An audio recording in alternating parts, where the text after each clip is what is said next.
Good afternoon, everyone. I'm Sabrina Dami, joined by Chief Meteorologist Paul Cayano, giving you a quick update here on 13 now, as it is another alert day here at News Channel 13. Our weather team tracking the chance for some storms once again this afternoon. So, Paul, let's start with what you're looking at. Also, we have the air quality alert on top of all of that.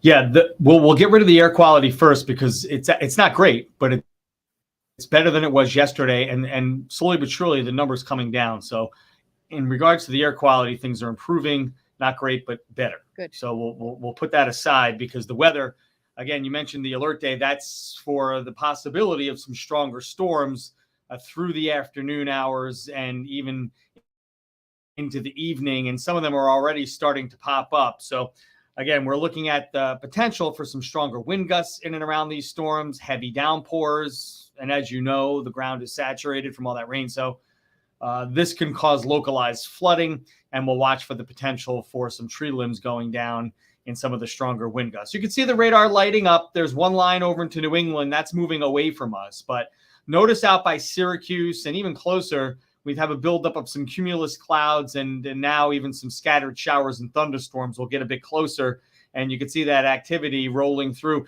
First of all, the stuff to the east, again, out near Keene and Amherst and Springfield, that's not heading our way. That's heading away from us. It's the activity to our west in the Mohawk Valley, out toward Cobleskill, down into the Oneonta area, that's heading in. And as it enters the region with that warm and humid air, we stand the chance at seeing some of these storms grow upscale. So on our list today, more than anything would be high winds and, of course, the localized flooding, both in the medium range because of the current conditions regarding the flooding.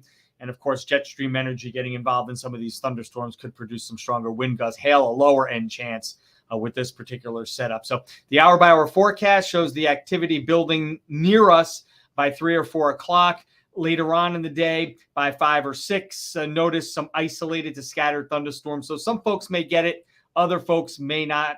It's just from community to community, and a few of the storms will be strong, maybe even severe, right on through about 8 or 9 o'clock before everything pushes off to the east and we start a drier trend, not only for tonight, but tomorrow's shaping up to pretty good-looking day with lots of sunshine, warm temperatures, and I think the humidity is going to break a bit.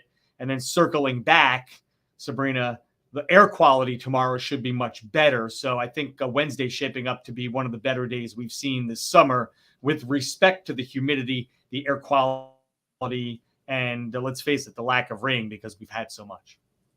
That is good news. So we could finally have a dry day without any issue with being outside or anything like that. So, Paul, thank you very much. I know you're busy. We will get the latest forecast from you on air starting live at 4, and we'll talk with you then. Thanks, Paul. I will see you then.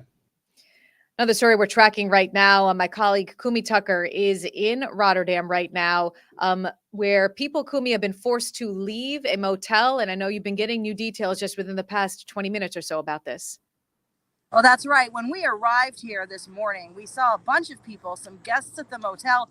They were outside the motel with all of their luggage. They seemed very surprised. Some of them were supposed to be staying there for a month. Some of them had a couple more days left of their stay that they had prepaid for. They were very confused as to why they had been abruptly asked to leave. So they were told to vacate their rooms here at the motel. We saw a bunch of people. One woman was placed here by social services. She was expecting to stay here for at least the short term. She doesn't have a home right now.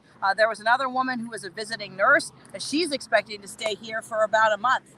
So she was outside calling an Uber, trying to find a new place to stay now. All of them had been told to leave the property. They needed to be out by around 11 or noon today. And police told us that they were called here yesterday for a guest who was trying to check in but was not able to.